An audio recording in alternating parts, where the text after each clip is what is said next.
The autumn of 2006 arrived in Prescott Valley, Arizona, with a quietness that felt almost sacred. The Campbell family had lived on the outskirts of town for 8 years, in a modest ranch-style home surrounded by acres of scrubland and mesquite trees. David Campbell, 42, worked as a mechanical engineer at a mining equipment company. His wife, Rebecca, 39, taught 3rd grade at Mountain View Elementary. Their children, Ethan, 15, and Lily, 12, were typical American kids who loved hiking, camping, and the wide open sky that stretched endlessly above the high desert. On the evening of October 14, 2006, the Campbells were supposed to attend a homecoming game at Bradshaw Mountain High School, where Ethan played trumpet in the marching band. When they didn't show up, friends assumed a family emergency had occurred. But when Rebecca failed to appear at school the following Monday, and David never returned to work, concern turned to alarm. If you're watching this story unfold and want to hear more mysterious disappearances like this one, please subscribe to the channel and leave a comment telling us where you're watching from. Now, let's continue with what happened to the Campbell family. The first person to officially report them missing was Rebecca's sister, Amanda Torres, who lived in Phoenix. She had been calling the house for 3 days straight, each ring echoing unanswered through empty rooms. When she drove the 90 miles north to check on them, she found the front door unlocked, the television still on in the living room, and a pot of spaghetti sauce congealed on the stove. The family's 2 cars sat in the driveway. Lily's backpack lay open on the kitchen table, homework half finished. Ethan's trumpet case rested by the front door, as if he'd been about to leave for that fateful game. But the Campbells themselves were gone. Amanda called the Yavapai County Sheriff's Office immediately. Deputies arrived within the hour, and what they discovered deepened the mystery rather than solving it. There were no signs of a struggle, no forced entry, no indication of violence anywhere in the house. Rebecca's purse sat on the kitchen counter, wallet and credit cards untouched. David's phone was plugged into its charger in the bedroom. The family's passports were in a desk drawer. It was as if they had simply walked out of their lives in the middle of an ordinary Friday evening and vanished into the desert air. The investigation that followed was exhaustive. Sheriff's deputies, joined by volunteers from the community, conducted grid searches across the surrounding wilderness. Helicopters swept the rugged terrain. Search and rescue teams with cadaver dogs combed through ravines and dried creek beds. Investigators interviewed neighbors, colleagues, family members, and friends. They examined the Campbells' financial records, phone logs, and emails. They looked for any hint of marital trouble, debt, criminal connections, or reasons someone might want to harm them. They found nothing. David and Rebecca's marriage appeared solid. Their finances were stable. They had no enemies anyone could identify. The children were well-adjusted, good students with close friendships. The family attended church regularly at Valley Community Fellowship, where David volunteered as a youth group leader. They were, by all accounts, living an unremarkable, peaceful life. As weeks turned to months, the case grew cold. Tips came in sporadically, reported sightings in Nevada, California, even as far as Oregon, but none led anywhere. Theories proliferated in online forums and local coffee shops. Some believed the family had been murdered and their bodies hidden in the vast desert. Others speculated about witness protection, though the FBI found no evidence to support this. A few conspiracy theorists suggested cult involvement or human trafficking, but again, no proof emerged. Amanda Torres refused to give up. She appeared on local news programs, distributed flyers at truck stops and rest areas across the Southwest, and maintained a website dedicated to finding her sister's family. She posted photos of David's crooked smile, Rebecca's kind eyes, Ethan's lanky teenage frame, and Lily's gap-toothed grin. She described the clothes they were likely wearing that Friday evening. She pleaded with anyone who might have information to come forward. Years passed. The Campbells' house was eventually sold by the bank. Amanda visited their graves, 4 empty plots she'd purchased at Heritage Memorial Gardens, on every anniversary of their disappearance. She never stopped believing she would one day learn the truth, though hope became harder to hold as time stretched on. By 2023, 17 years after the family vanished, the case existed mainly in the memories of those who had known them and in the cold case files of the Yavapai County Sheriff's Office. The detectives who had originally worked the investigation had retired. New deputies barely recognized the family's names. The case had become another unsolved mystery in a county where people sometimes disappeared into the unforgiving landscape and were never seen again. That summer, a drone pilot named Marcus Webb moved to Prescott Valley from Seattle. Marcus had built a successful business, creating aerial footage for real estate companies, tourism boards, and documentary filmmakers. At 34, he was looking for a change of pace from the Pacific Northwest, drawn to Arizona's dramatic landscapes and crystalline light. He purchased a small property on the eastern edge of town and began exploring the area with his high-end drone, capturing footage of the desert's stark beauty. Marcus had a particular interest in abandoned places, old mining camps, ghost towns, forgotten homesteads. He found something haunting and beautiful in the way human structures slowly surrendered to nature. On a bright afternoon in late August, he was flying his drone over a remote area about 12 miles northeast of where the Campbells had lived, near the base of the Mingus mountain range. The terrain was rugged and inaccessible by vehicle, a maze of arroyos, boulder fields, and thick stands of juniper. He was reviewing his footage that evening, adjusting contrast and color balance, when something caught his eye. In a particularly deep ravine, partially obscured by overgrown vegetation and fallen rocks, his drone had captured what appeared to be the roof of a vehicle. The color was wrong, weathered and sun-bleached, but the geometric shape was unmistakable. Marcus zoomed in on the image, enhancing the resolution. His breath caught. It wasn't just any vehicle. It was a van, and it was old, covered in years of accumulated dust and desert debris. Marcus spent the next hour combing through historical satellite imagery available online, trying to determine if the vehicle had been there for decades or was a more recent addition. The resolution of older images made it difficult to say with certainty, but he couldn't find any clear evidence of the van in photos from before the mid-2000s. Something about the discovery unsettled him in a way he couldn't quite name. He did what any responsible citizen would do and called the Yavapai County Sheriff's Office the next morning. The dispatcher sounded skeptical. People called in abandoned vehicles all the time in this part of Arizona, but she took down the coordinates and promised someone would look into it. Marcus offered to provide his drone footage and was told to email it to the department. 3 days later, Deputy Elena Vargas and her partner drove out to investigate. Elena had joined the department only 5 years earlier and knew little about the Campbell case beyond its reputation as one of the county's most baffling unsolved mysteries. The coordinates Marcus had provided led them to the end of a barely maintained Forest Service road. From there, they hiked nearly 2 miles into increasingly difficult terrain, following GPS coordinates on Elena's phone. When they finally reached the ravine Marcus had photographed, Elena understood why the vehicle had never been found. The ravine was deep and narrow, accessible only by scrambling down a treacherous slope of loose rocks and prickly vegetation. Flash floods had carved the channel deeper over the years, and a rock slide at some point had partially covered the van, making it nearly invisible from ground level. Only from the air, at the right angle and with the right light, could you see it at all. Elena and her partner carefully made their way down.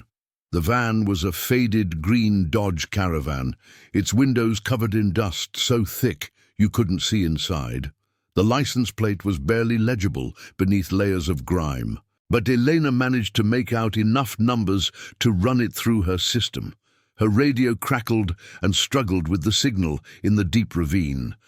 But eventually, dispatch came back with information that made her heart pound. The van was registered to David and Rebecca Campbell. The investigation that had gone cold 17 years earlier suddenly roared back to life. Within hours, a full team of investigators, forensic specialists, and medical examiners descended on the remote ravine. The access was so difficult that they had to bring in specialized equipment and establish a base camp. News helicopters circled overhead. Amanda Torres received a call from Detective Raymond Holder, who had recently taken over the cold case unit. He told her they had found the family's van and that she should prepare herself for difficult news. The van's doors were locked from the inside. When forensic technicians carefully opened them, they found human remains. 4 sets, positioned in the seats as if the family had simply been sitting together. The bodies were severely decomposed and partially mummified by the dry desert air, making immediate identification impossible. But the positioning, the clothing remnants, and the presence of items that matched descriptions from the original missing persons report all pointed to the same conclusion. After 17 years, the Campbell family had been found. The forensic investigation took weeks. The medical examiner determined that all 4 family members had died at approximately the same time, likely within hours of their disappearance. There was no evidence of gunshot wounds or blunt force trauma. Toxicology tests were complicated by the condition of the remains, but eventually investigators made a discovery that changed everything. In the back of the van, carefully preserved in a sealed plastic container, they found a handwritten note. The paper was yellowed but legible, written in Rebecca Campbell's distinctive cursive. The note explained everything that the investigators had been unable to piece together for nearly 2 decades. On that Friday afternoon in October 2006, David had convinced Rebecca to take the family on an impromptu camping trip before the homecoming game.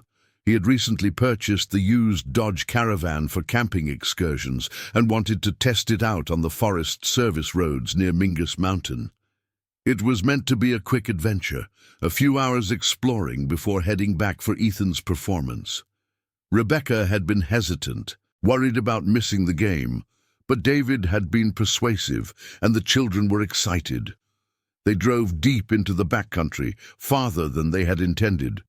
David, always confident in his mechanical abilities, assured everyone he knew the way back. But as afternoon faded toward evening, the van's engine began to overheat. David pulled into what he thought was a wide spot to let it cool down. He misjudged the edge. The ground gave way, and the van slid down into the ravine, coming to rest at an angle against the far wall.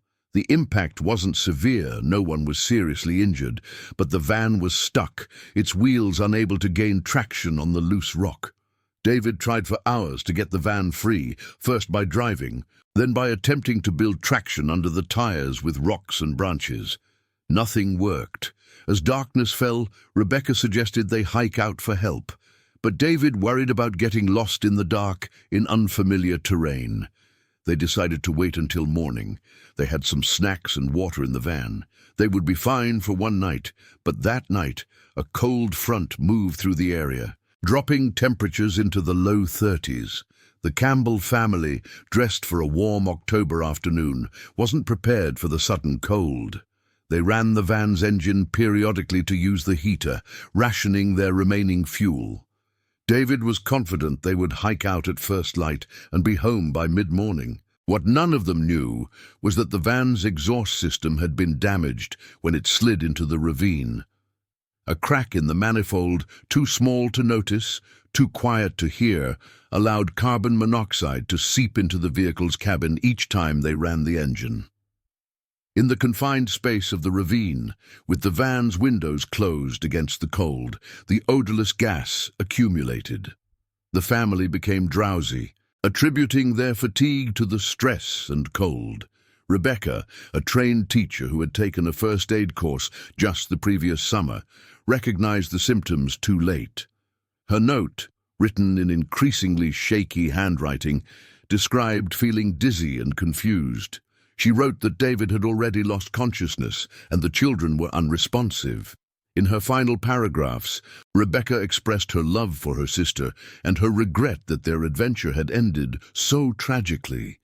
She asked that people remember her family as they had been, happy, loving, and full of life.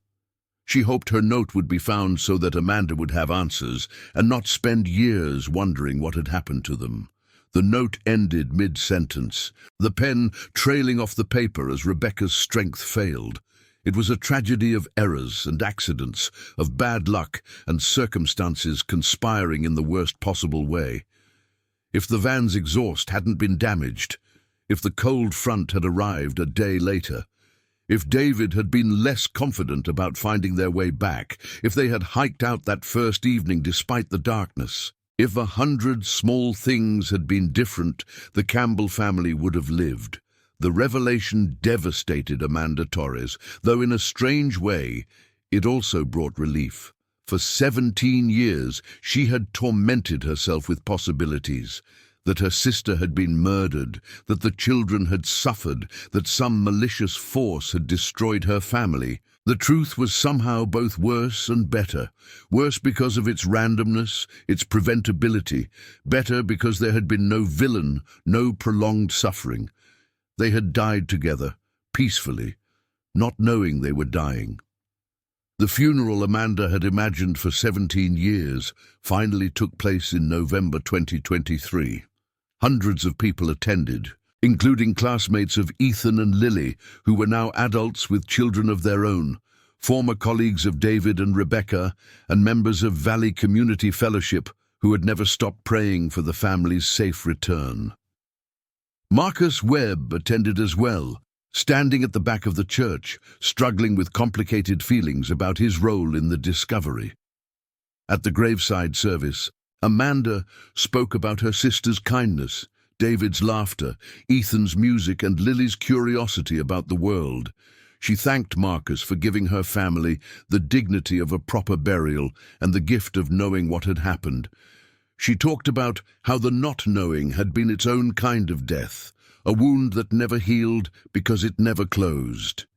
In the months that followed, the story of the Campbell family's disappearance and eventual discovery spread across the country. It became a case study in search and rescue procedures, highlighting how difficult terrain and limited technology in the mid-2000s had prevented earlier discovery. It sparked discussions about the importance of trip plans and emergency preparedness, even for short excursions. Several outdoor education programs began using the Campbell case as a teaching example of how quickly situations can turn dangerous.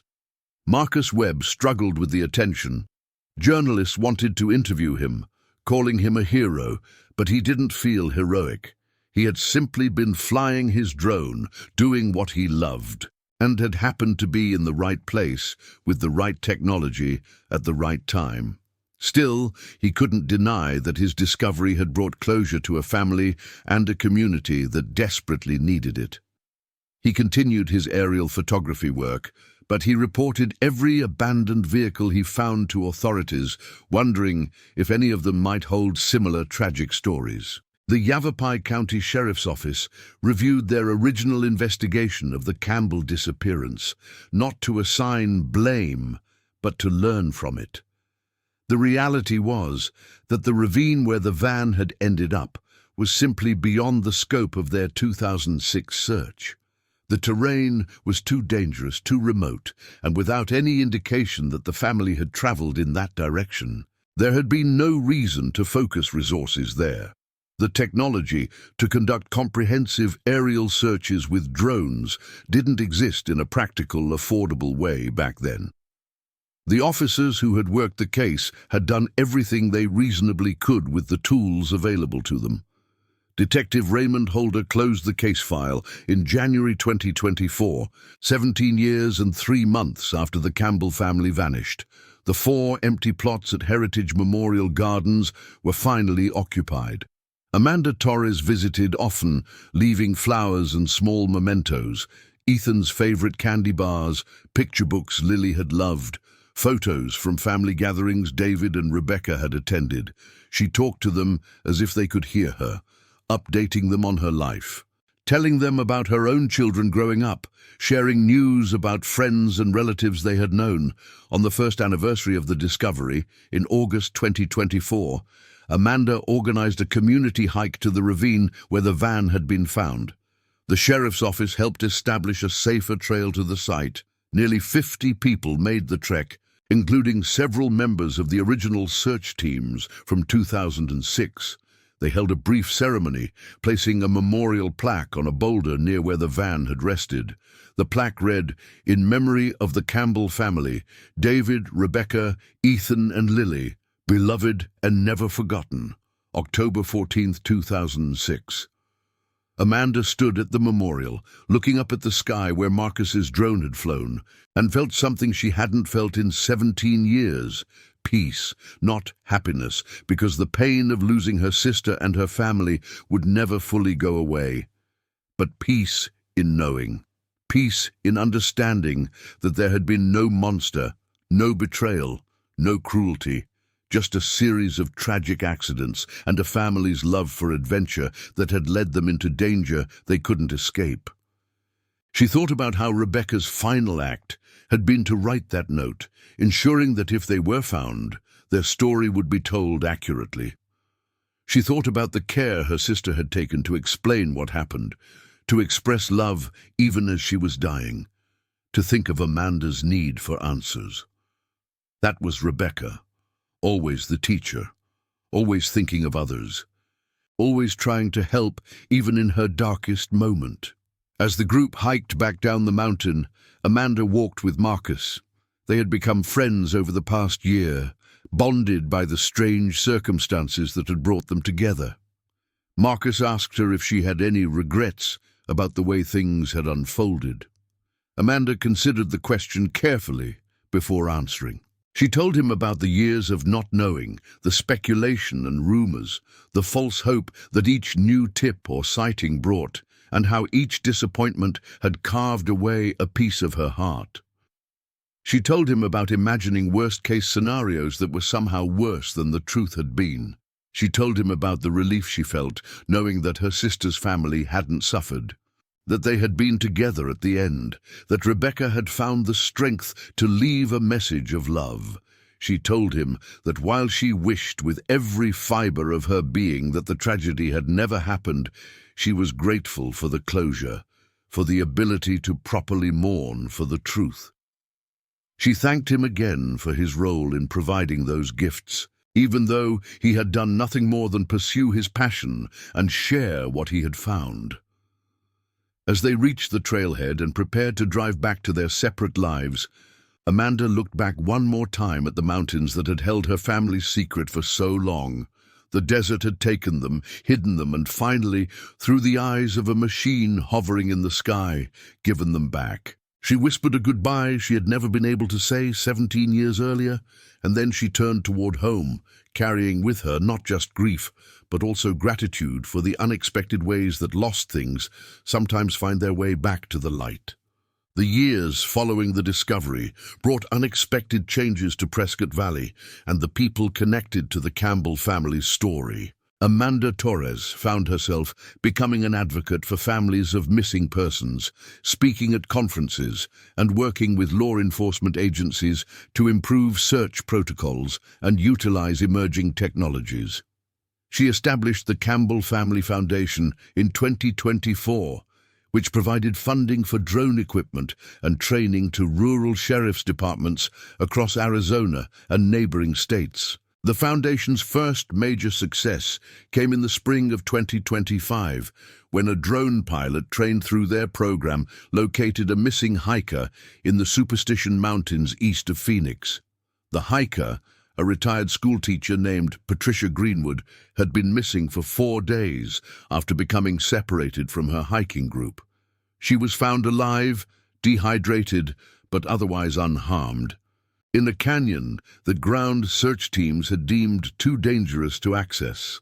Patricia made a full recovery, and the rescue validated everything Amanda had been working toward. It proved that the technology that had finally found her sister's family could also save lives when deployed quickly enough.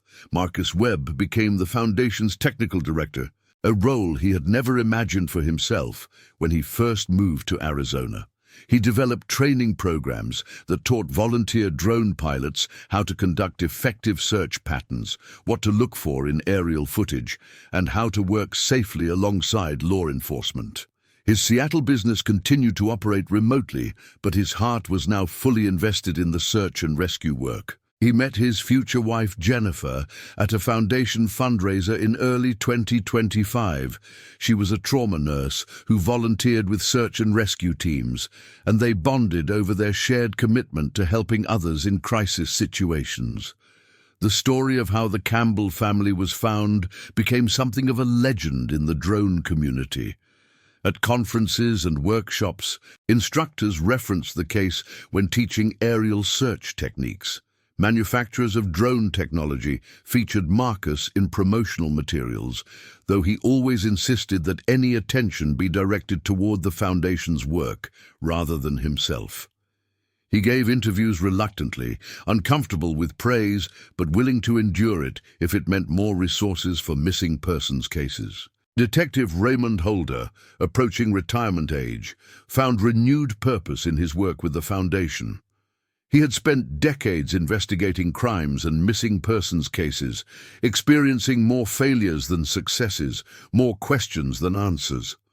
The Campbell case had haunted him since he inherited it 5 years earlier, and its resolution, tragic as it was, reminded him why he had become a law enforcement officer in the first place.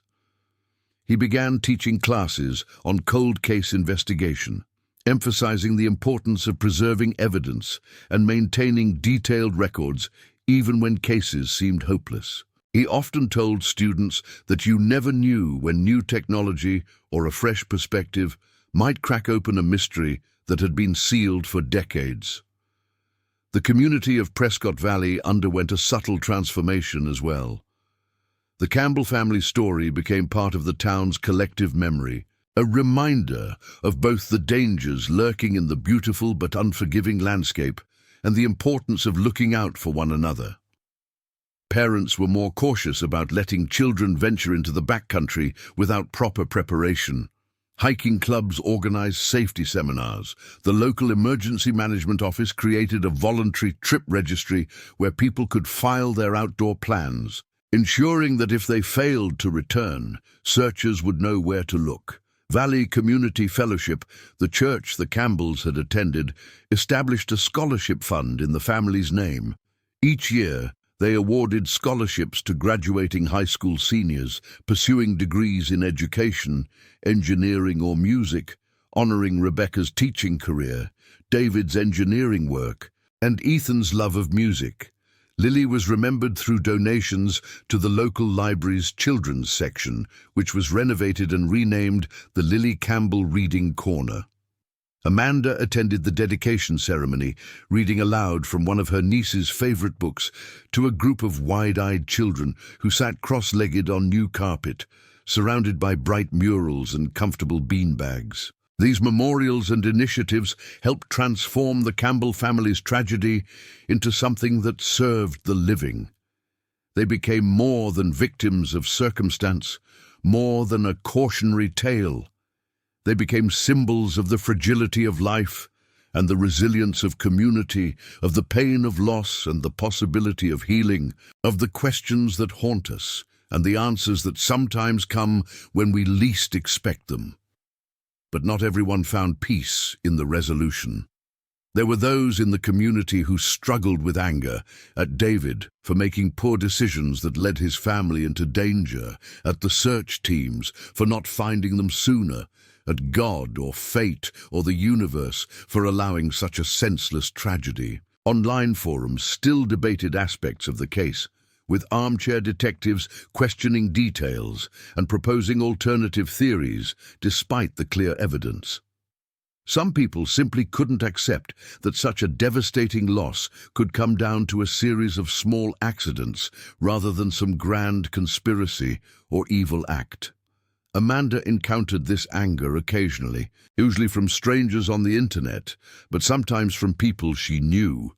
A former colleague of Rebecca's once approached her after a foundation event and angrily demanded to know why David had been so reckless, why he had put his family at risk for something as trivial as testing out a new van.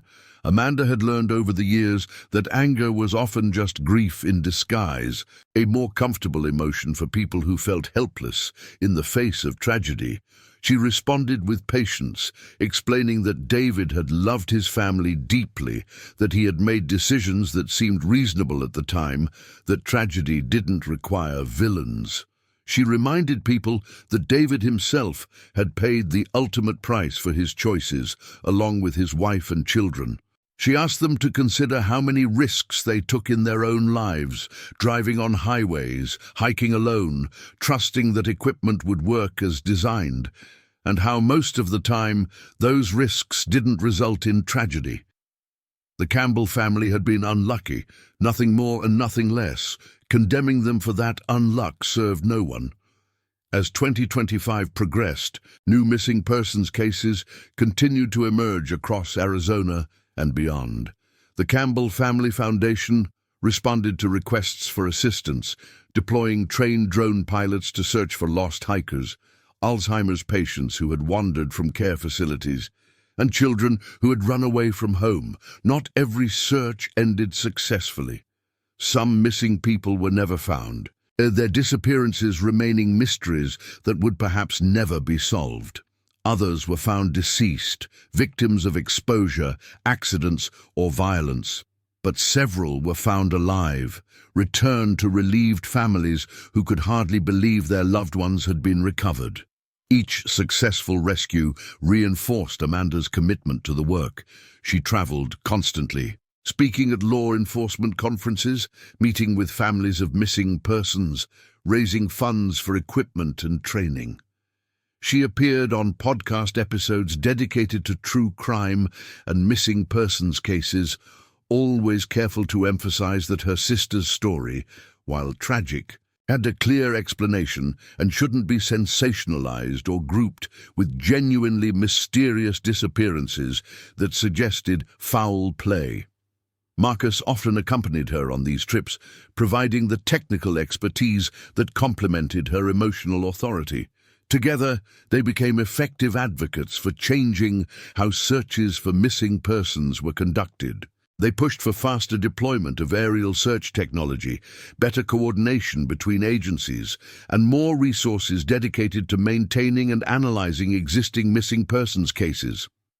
The work was exhausting and emotionally draining, but it gave them both a sense of purpose that transcended their personal grief and guilt. Marcus no longer wondered if he should have done something differently when he first spotted the van in his drone footage. Amanda no longer tortured herself with questions about whether she could have prevented her sister's death if she had been more insistent about staying in touch that particular weekend. They had both learned that dwelling on unchangeable past decisions was a form of self-punishment that honored no one. By the summer of 2025, nearly 2 years after the discovery, Amanda made a decision that surprised even herself. She decided to sell her house in Phoenix and move to Prescott Valley permanently. For 17 years, she had maintained distance from the place where her sister had lived and vanished, finding it too painful to be surrounded by memories and reminders. But the pain had transformed over time. It was still present.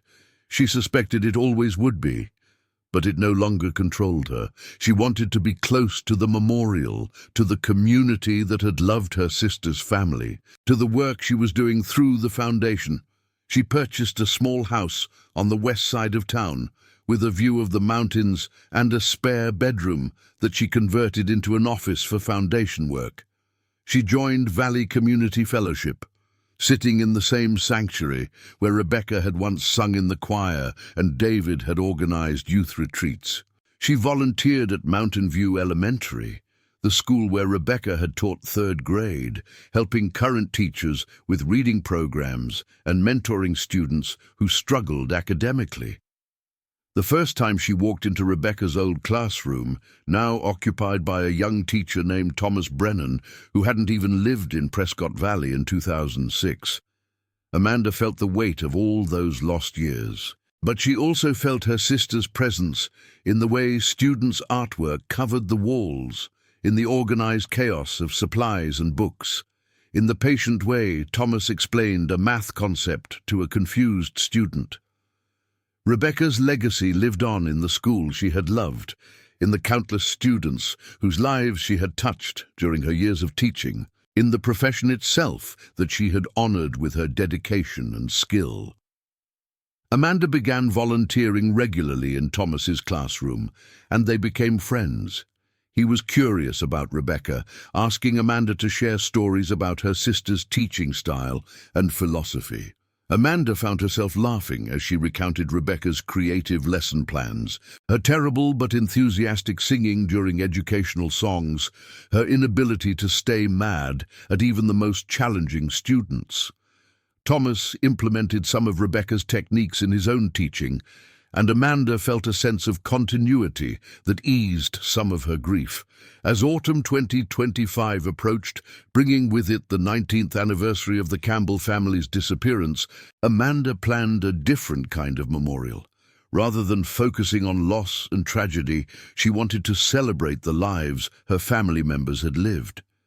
She organized a music concert at the high school, where Ethan would have graduated, featuring student musicians performing some of his favorite pieces. She arranged for a display of family photographs at the library's Lily Campbell Reading Corner, showing the children at various ages, always smiling, always engaged with the world around them. She worked with David's former employer to establish an engineering scholarship at Yavapai College, ensuring that his passion for solving problems and building things would inspire future generations.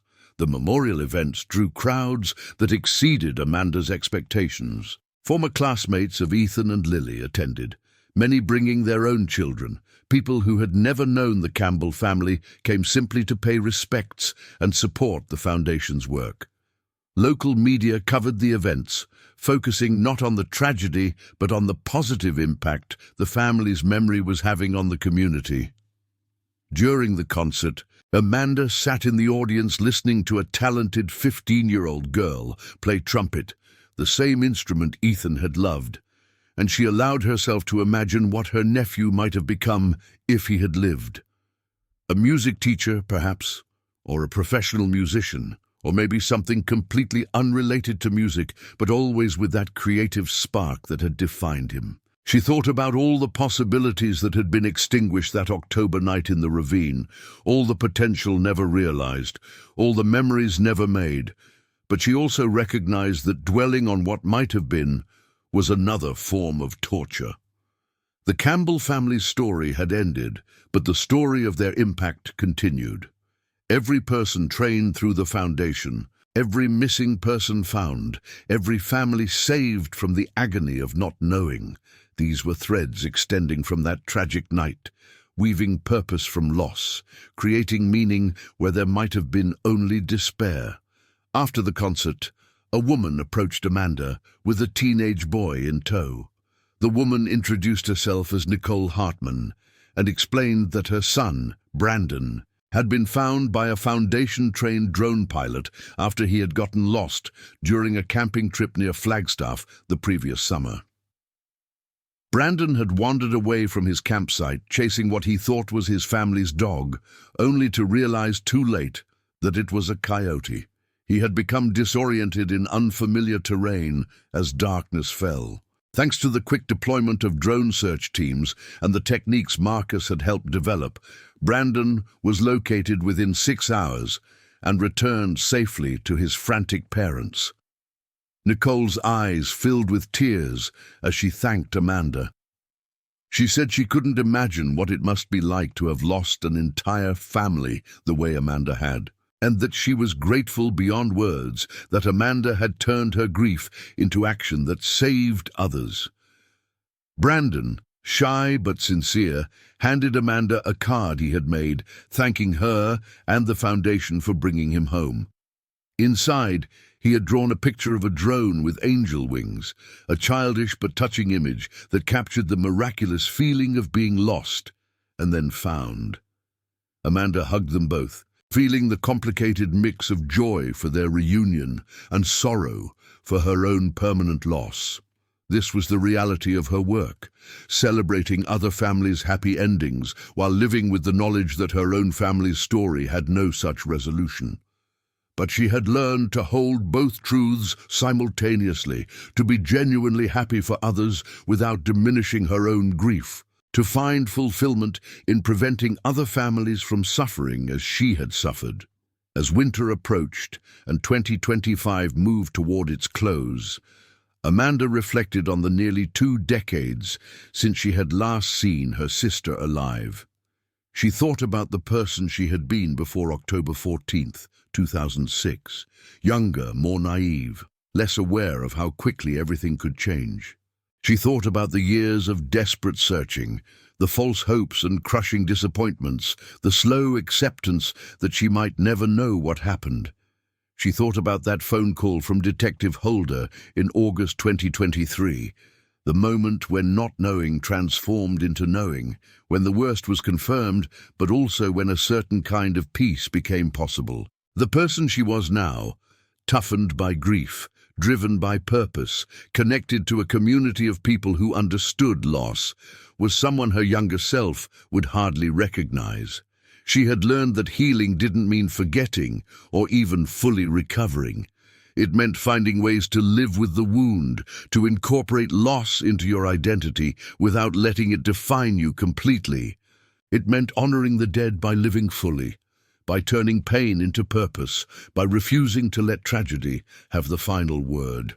On a cold December evening, Amanda drove out to Heritage Memorial Gardens as snow began to fall, a rare occurrence in Prescott Valley that made the landscape look temporarily transformed and clean. She stood at the Campbell family's graves, 4 headstones in a row with their names and dates, and she talked to them the way she always did. She told Rebecca about the foundation's successes, about the families reunited, about the lives saved. She told David about the scholarship programs established in his name and Ethan's. She told Ethan about the concert and the young musicians who had played in his honor. She told Lily about the library corner where children discovered the joy of reading. She told them all that she missed them every single day, that there were moments when the grief still hit her with its original force, that she sometimes dreamed they were all sitting around her dining table laughing and arguing and being family again, only to wake up to the reality of their absence. But she also told them that she was okay, that she had found ways to carry their memory that felt meaningful and right, that they would never be forgotten as long as she drew breath. As she prepared to leave, Amanda noticed fresh flowers on a nearby grave, another family's loss, another story of love and grief. The cemetery was full of such stories, hundreds of lives that had ended too soon or at their natural time, each one mourned by someone, each one leaving a space in the world that could never be filled by anyone else. She took comfort in the shared nature of human loss, in knowing that while her specific tragedy was unique, the experience of grief was universal. We all lose people we love. We all struggle to make sense of senseless endings. We all search for ways to honor the dead while continuing to live. She walked back to her car, her footprints marking the fresh snow, and she thought about Marcus Webb flying his drone on that August afternoon, never imagining how that simple act would change so many lives. She thought about the improbable chain of events that had led to discovery, the right person in the right place with the right technology at exactly the right moment. She thought about how easily it might never have happened, how the Campbell family might have remained hidden in that ravine for decades more or forever, their fate a permanent mystery. But it had happened. The story had reached its conclusion. The not knowing had ended, and while that conclusion held no joy, no comfort beyond the bare fact of truth itself, it had allowed Amanda to transform her 17 years of helpless searching into purposeful action. Her sister's family had been found too late to save them, but their discovery had created ripples that spread outward.